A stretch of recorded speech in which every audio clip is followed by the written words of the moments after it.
नेपालमा खेती गरिने प्रमुख बालीहरूमध्ये उत्पादनको आधारमा धान पछिको दोस्रो महत्त्वपूर्ण खाद्य बाली मकै हो। विश्वमा मकैलाई खाद्य बालीका साथै औद्योगिक बाली मानिए तापनि नेपालमा भने महत्त्वपूर्ण खाद्य स्रोतका रूपमा लिइन्छ।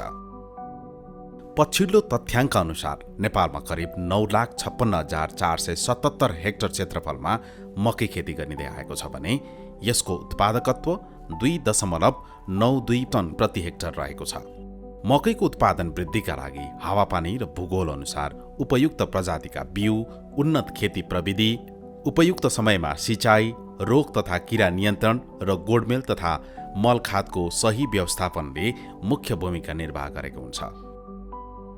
यसै कुरालाई ध्यानमा राखेर नेपाल कृषि अनुसन्धान परिषद, नार्क, राष्ट्रिय मकै बाली अनुसन्धान कार्यक्रम, रामपुर चितवनले लामो अनुसन्धान पश्चात उन्नत मकै खेती प्रविधिका साथै तराई, मध्यतराई, बेँसी तथा पहाडी क्षेत्रका लागि सुक्खा र चिसो सहन सक्ने रोग प्रतिरोधी क्षमता भएका तथा बढी उत्पादन दिने खुला सेचित जातका 30 र वर्णशंकर जातका 7 गरी हालसम्म 37 प्रकारका मकैका जातको उन्मोचन तथा सिफारिस गरिएको छ।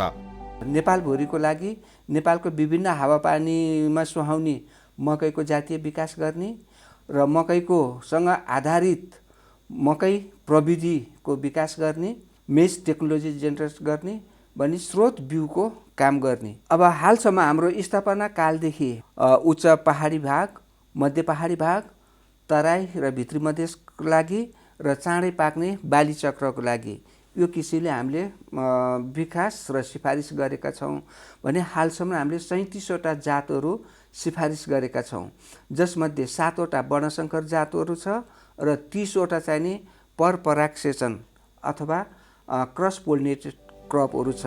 राष्ट्रिय मकै बाली अनुसन्धान कार्यक्रमले तराई र भित्री मधेसका लागि रामपुर कम्पोजिट, अरुण 2, अरुण 3, अरुण 4, अरुण 6 तथा रामपुर 4 जस्ता मकैका जातहरू सिफारिस गरेको छ भने मध्य पहाडी क्षेत्रका लागि मनोकामना 1, मनोकामना 3, मनोकामना 7, देउती, शीतला तथा पोसिलो मकै 1 जस्ता जातहरू सिफारिस गरेको छ।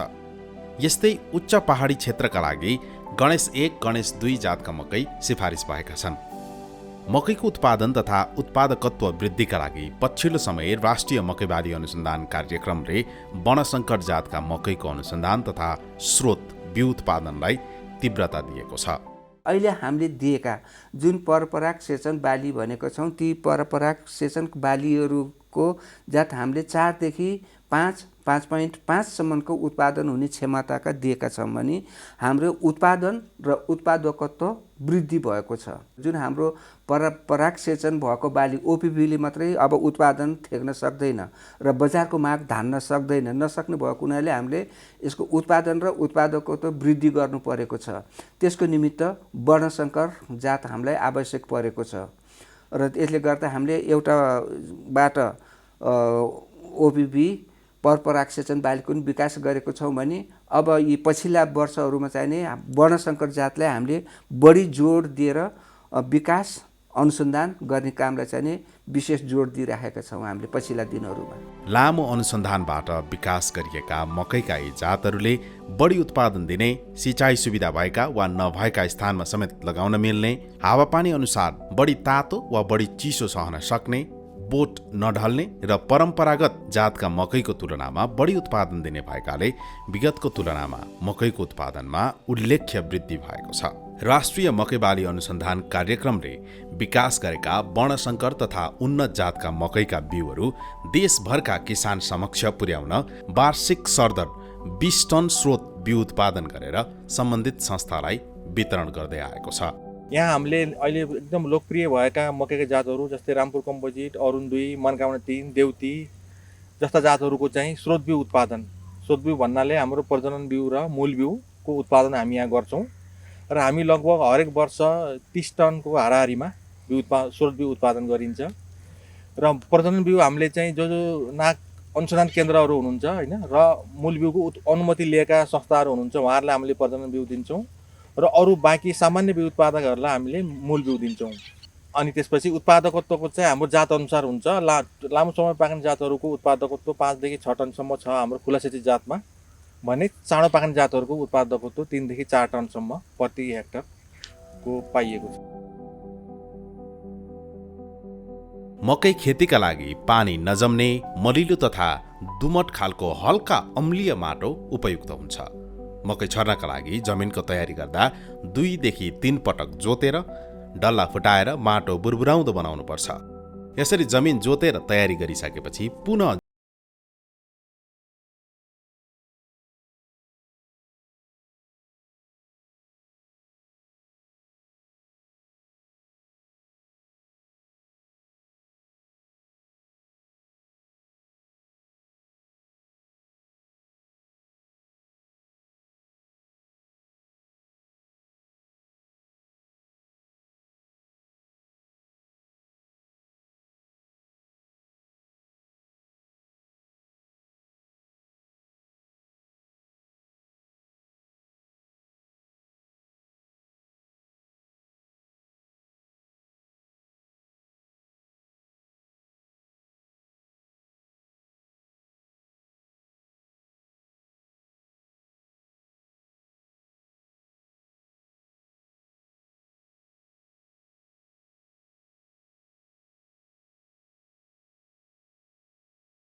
गोबर मल भन्थ्यौँ भने हामीले चाहिँ प्रति हेक्टर अहिले चाहिँ 15 टन गोबर मल चाहिँ हामीले जमिन बिरुवा रोप्नभन्दा 1 महिना लगभग अगाडि गरेर चाहिँ जमिनमा मिसाएर चाहिँ हामीले जमिन जोतेर 1 महिना चाहिँ छोड्छौँ।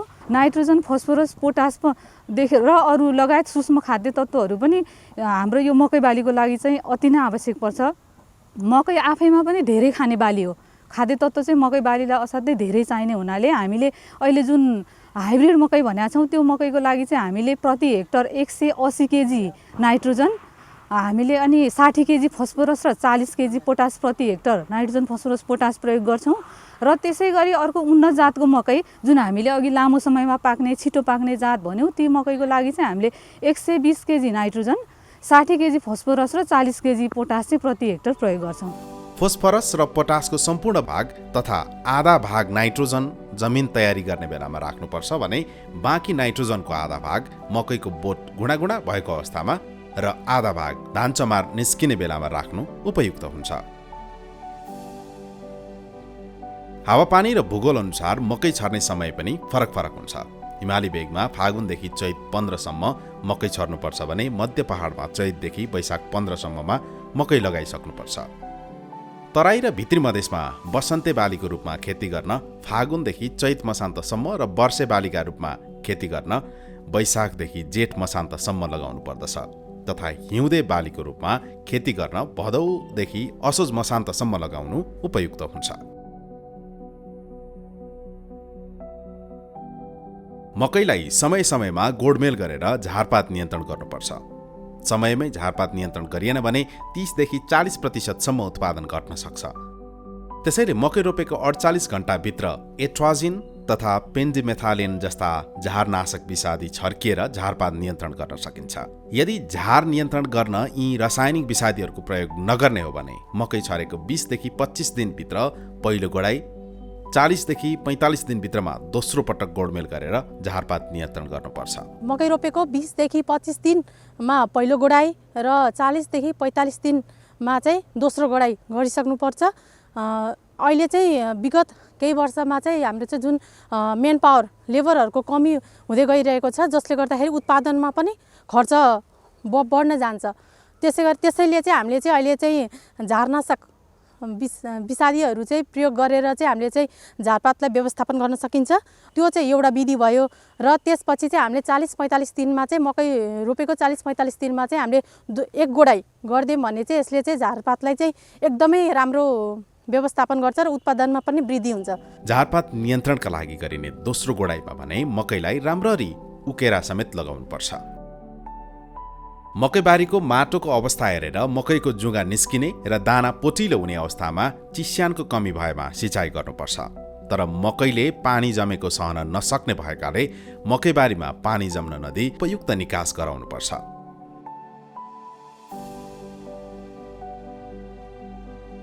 रोग र किराहरूलाई समयमै नियन्त्रण नगर्ने हो भने यसले मकैबालीमा ठूलो क्षति पुर्याउन सक्छ। मकैबालीमा खास गरी पातमा लाग्ने डडुवा रोग, ध्वाँसे थेग्ले रोग, पातको खैरो थोप्ले रोग, घोगा कुहिने रोग, डाँठ कुहिने रोग, सेते रोग, पात तथा डाँठमा लाग्ने धब्बे रोग र कालो पोके रोग मुख्य रहेका छन्। यस प्रकारका रोगहरू लाग्नै नदिन नार्कले सिफारिस गरेका रोग प्रतिरोध क्षमता उच्च भएका उपयुक्त जातका बिउको छनौट गर्नु पहिलो शर्त हो। अर्थात् राष्ट्रिय मकैबाली अनुसन्धान कार्यक्रमले जुन स्थानका लागि जुन जात सिफारिस गरेको छ सो स्थानमा सोही जात लगाउने हो भने मकैबालीमा लाग्ने रोग 50%ले कमी हुने देखिन्छ।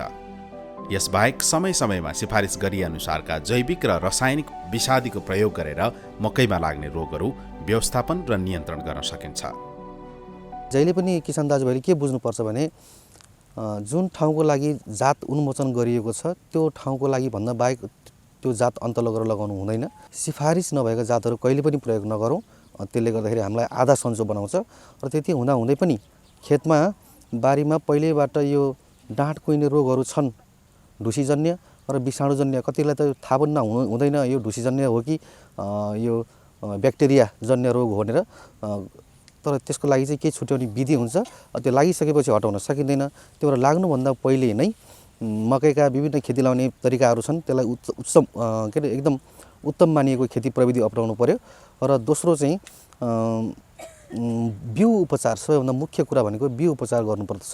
बिउ उपचारको लागि चाहिँ जहाँ पहिला घोगा यो डाँठ कुहिने रोगहरू लागेको छ त्यो ठाउँको लागि चाहिँ बिउ उपचार गर्दाखेरि हामीसँग अहिले बजारमा ट्राइकोडर्मा जो प्राकृतिक रूपमा पनि पाइने ढुसी हो त्यो ढुसी किन्न पनि पाइन्छ ट्राइकोडर्मा नामको। अनि त्यसपछि स्युडोमोनास भन्ने एउटा ब्याक्टेरिया पाइन्छ। त्यो दुईटालाई 1 केजी बिउमा अथवा 1 लिटर पानीमा चाहिँ 5-5 ग्राम त्यसलाई मिसाउने। अनि त्यसपछि त्यो ढुसी र त्यो ब्याक्टेरियालाई खाजाको रूपमा हामीले 2 चम्चा जस्तो चिनी राख्ने र त्यसलाई राम्रोसँग फिटेर त्यसमा हाम्रो मकैको बिउलाई आधी घन्टा भिजायौँ भने त्यो ट्राइकोडर्मा र त्यो स्युडोमोनास त्यो ढुसी पनि ब्याक्टेरिया पनि एक किसिमले मकैमा टाँसिन्छ र त्यसलाई शीतलमा सुकाएर फेरि लगाउँदाखेरि माटोबाट आउने हाम्रो यो डाँठ कुहिने रोगहरूबाट चाहिँ हामी धेरैभन्दा धेरै छुटकारा पाउन सक्छौँ। यसैगरी किराहरूले पनि मकैबालीमा ठूलो क्षति पुर्याउने गरेको पाइन्छ। सामान्यतया जमिन मुनिबाट खुम्रे किरा, किथुर्के वा फेद कटुवा जस्ता किराहरूले मकैलाई क्षति पुर्याउने गरेका छन् भने जमिन माथिबाट गवारो फौजी किरा तथा खपटे किरा जस्ता किराहरूले क्षति पुर्याउने गरेको पाइन्छ। मकैबारीमा लाग्ने यस्ता किराहरूलाई नियन्त्रण र व्यवस्थापन गर्न राष्ट्रिय मकैबाली अनुसन्धान कार्यक्रमले विभिन्न विधिहरू सिफारिस गरेको छ। जो चाहिँ व्यावसायिक रूपमा खेती गर्नुभएको छ मकैको, उहाँहरूलाई एक किसिमको व्यवस्थापन विधि गरेका छौँ भने जो मध्य पहाडमा बस्ने साना किसानहरू हुन्छ उहाँहरूलाई चाहिँ हामीले चाहिँ फेरि अर्को किसिमको व्यवस्था, त्यसमा चाहिँ हामीले विभिन्न किसिमका आइपिएमका जुन घराइसी तरिकाहरू छन् ती तरिकाहरूले पनि व्यवस्थापन गर्न सकिने कुराहरू हामीले गरेका छौँ भने कमर्सियल फार्मरहरूलाई चाहिँ हामीले विषादीमा जानुपर्ने परिस्थिति भयो भने विषादीलाई चाहिँ हामीले सुरक्षित खालका विषादीहरू कुन तक समयमा कति मात्रामा हाल्नुपर्छ र विषादी हालिसकेपछि कति समय पर्खनुपर्छ भन्नेको कम्प्लिट प्याकेजमा हामीले डेभलप गरेका छौँ। त्यसलाई हामीले चाहिँ विभिन्न मिडिया मार्फत पनि हामीले चाहिँ यसलाई प्रचार गरिरहेका छौँ। हामीले कम्प्लिट प्याकेज चाहिँ डेभलप गरेका छौँ। घरेलु प्रविधिमा हामीले के गरेका छौँ भने अब विभिन्न किसिमका जडीबुटीहरू हामीसँग छन्, जस्तो बकैना भयो, तितेपाती भयो, निम भयो, असुरो भयो, हामी केतुकी भन्छौँ, पहाडतिर पाइन्छ, यहाँ तराईमा पनि हुन्छ, केतुकी भयो, त्यस्तै लेमन ग्रास भयो, अनि हरियो खुर्सानीहरू, त्यस्तै गरी अरू चाहिँ हामीले यो लसुनका पोटीहरू राखेर गाईको पिसाबमा कुहाउन पनि सकिन्छ र हामीले कुहाउनु भन्दा पनि पकाएर पनि गर्न सकिन्छ। त्यसलाई पकाएर ती चिजहरूलाई हामीले एउटा रेसिपी डेभलप गरेका छौँ। त्यो पकाएर त्यसबाट निकालेको रसलाई छानेर हामीले एक भाग त्यो रसादी भन्छौँ त्यसलाई, त्यो रसादीलाई चाहिँ हामीले 3 भाग पानी पनि हाल्न सक्छौँ, 5 भाग। सानो मकै छन् भने हामीले 5 भाग पानी हाल्ने र ठुलो मकै हुन् भने 3 भाग चाहिँ पानी हालेर हामीले त्यसरी चाहिँ स्प्रे गरिदियौँ भने ती धेरै खालका किराहरू, यो एउटा मात्रै होइन थुप्रै खालका किराहरूलाई यसले व्यवस्थापन गरेको छ। र ठुला किराहरूलाई व्यवस्थापन गर्नलाई चाहिँ हामीले फेरि अरू चाहिँ सुरक्षित खालका विषादीहरू पनि स्प्रे गरेका छौँ। मकैका घोगाहरू राम्ररी पाकेपछि घाम लागेको उपयुक्त समय हेरेर बाली थन्क्याउनु पर्दछ। मकै भाँचिसकेपछि कम्तीमा 2 दिन पारिलो घाममा सुकाउनु पर्छ। मकै छोडाएर वा घोगा चाङ लगाएर सुक्खा र पारिलो स्थानमा भण्डार गर्नुपर्दछ। मकै बालीको उत्पादन र उत्पादकत्व वृद्धिका लागि उन्नत कृषि प्रविधिको खोज, अध्ययन तथा अनुसन्धानले अत्यन्तै महत्त्वपूर्ण भूमिका निर्वाह गर्दछ।